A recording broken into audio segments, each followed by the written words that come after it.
Good morning, Trump family. Welcome to Open Source News. Thank you for joining me. How are you? Have a good day, everyone, and God bless you. Alright, the following is a collection of news from Patriots. Let's get into the news this morning. There are a number of premises that have been held by idiots at the State Department or elites at the State Department that are just incredibly wrong. And Putin proved a bunch of them wrong over the course of last week. Number 1. The idea that economic sanctions deter major military powers from doing anything is wrong. And it has been wrong for a very, very long time. In fact, there's a good new book out, titled The Economic Weapon by a professor at Yale University, Nicholas Mulder. And that book is about a history of economic warfare and the use of economic sanctions to try and deter major forces from engaging in warfare. And of course, it has never worked. We tried economic sanctions against Japan, it didn't work. We tried economic sanctions against Italy, when they invaded Ethiopia, it didn't work. We tried economic sanctions against Hitler, it did not work. Over and over again, we have tried economic sanctions on major powers. And the real fact of the matter is that economic sanctions on major powers are ineffective, because those major powers usually are able to avoid those economic sanctions by finding other people to ally with them, or align with them. If there are big financial or commercial loopholes, then it makes it nearly impossible for sanctions to have any long-term impact.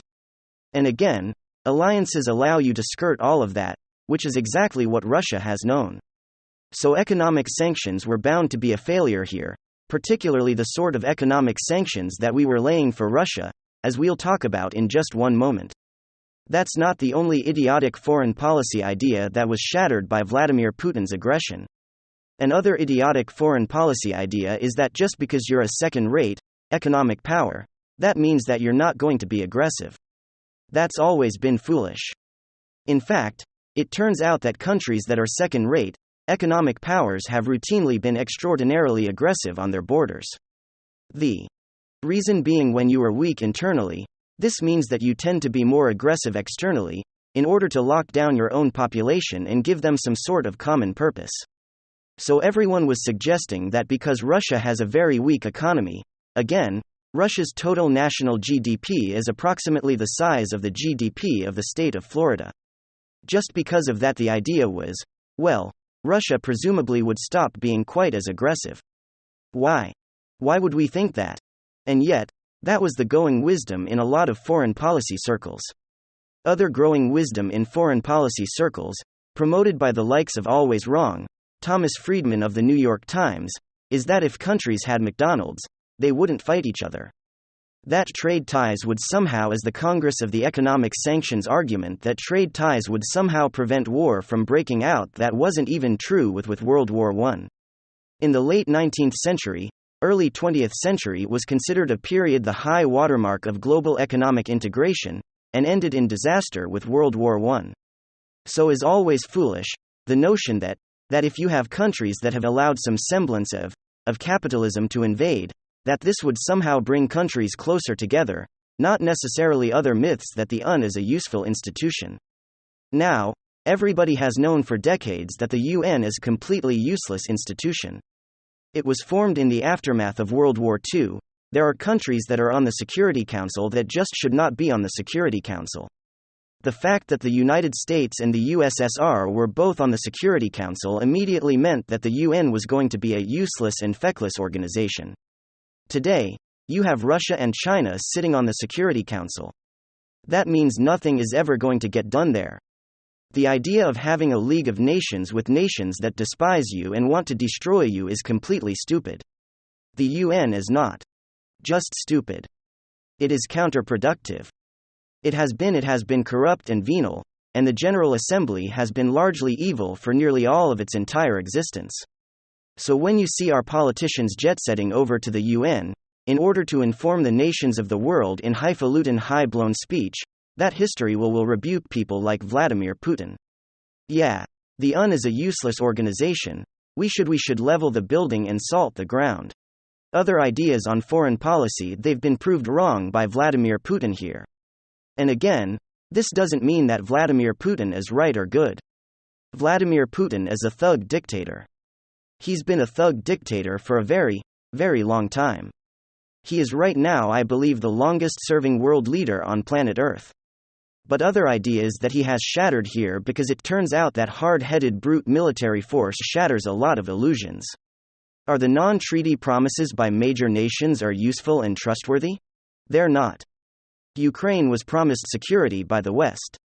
Nope. Hong Kong was promised security by the West. Nope. So if you're Taiwan, why would you believe any non-treaty promises by the West, when you immediately be seeking to proliferate nuclear weapons if you are a non-aligned country? Or if you're a country that just does not have formal treaty obligations from the West? Why would you not seek your own nuclear deterrent right now and build up your military right now? We're about to watch a nuclear arms race, like we frankly have not seen in world history. Because if you are a nation that is threatened by China or threatened by Russia, are you going to trust that the same West that turned over Hong Kong to the Chinese and turned over Afghanistan to the Taliban and turned over Ukraine to the Russians and watches they fight alone? Are you going to trust them? Again, that's an argument for us intervening to put troops in Ukraine. It's an argument for why Ukraine never should have given up its nuclear weapons, and why if the West truly wanted to integrate Ukraine, it should have actually made treaty obligations to Ukraine, because that would have prevented Vladimir Putin from coming face to face with Kiev. Finally, the notion that international law exists at all has been disproved by Vladimir Putin, who has proved once again that international law, in the words of novelist Leonurus, international law is something invoked by the evil to the detriment of the good. It's generally used by people who are bad, in order to stop good people from fighting back. When good people invoke international law, the bad people don't give any craps at all. And that is the story of Vladimir Putin. So all of those ideas have now been shattered. And yet, we live in a world of illusion. And that world of illusion, pretty words, spoken badly by the President of the United States, make all of this go away. If we just say pretty things. If we Barack Obama this thing, then maybe the world will become a better place, and the hard power that Russia is now using to great effect in Ukraine, to shell-shock all of the NATO nations on its borders, and take over a fully fledged democracy in Ukraine. That is basically on the border of being a first world country, that the take over Ukraine, which is a war at the heart of Eastern Europe, and that should have disillusioned a lot of these people, but it's not going to because again, the experts remain the experts, as we have learned over the last couple of years. Being wrong doesn't make you not an expert. It means that the public just doesn't understand you properly. The battle for the culture is heating up. We hear it. Well, if the hot girl from the OSI had been Vladimir Putin's mom, all this could have been friends. That's in the Congress what you say. Vladimir Putin had a terrible mother.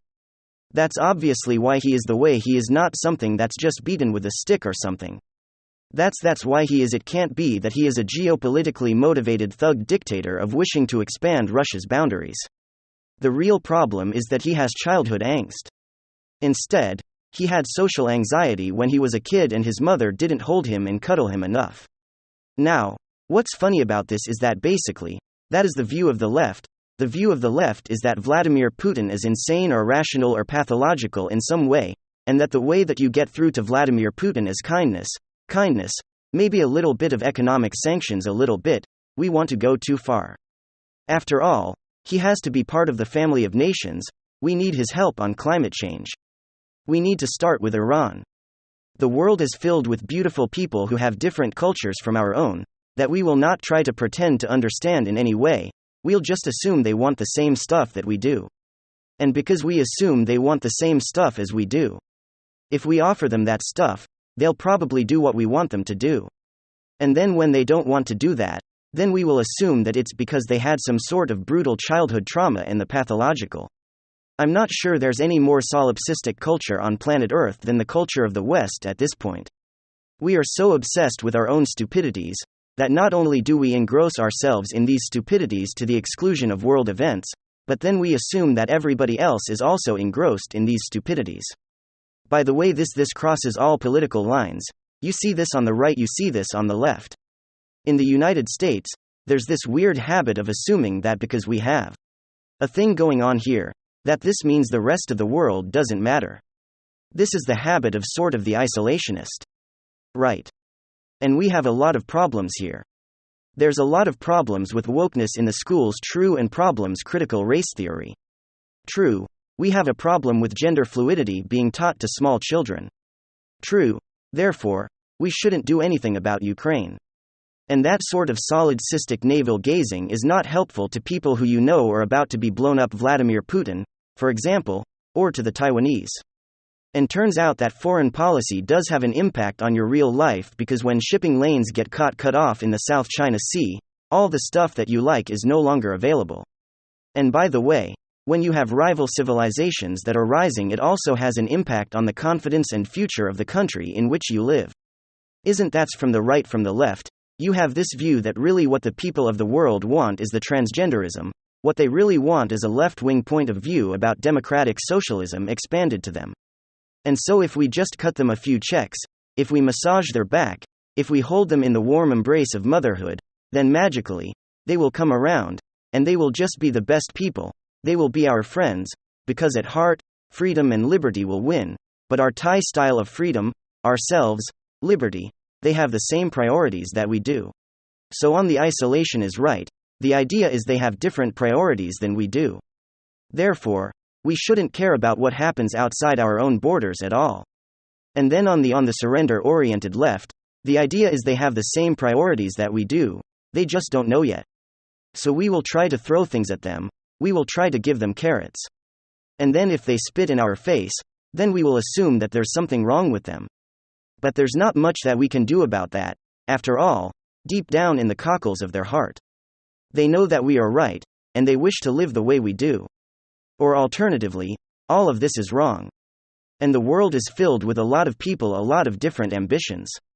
And you have to look in a steely-eyed fashion at what people want, and how they intend to achieve those objectives. And whether you seek to impede those objectives with actual measures designed to prevent them from achieving those objectives.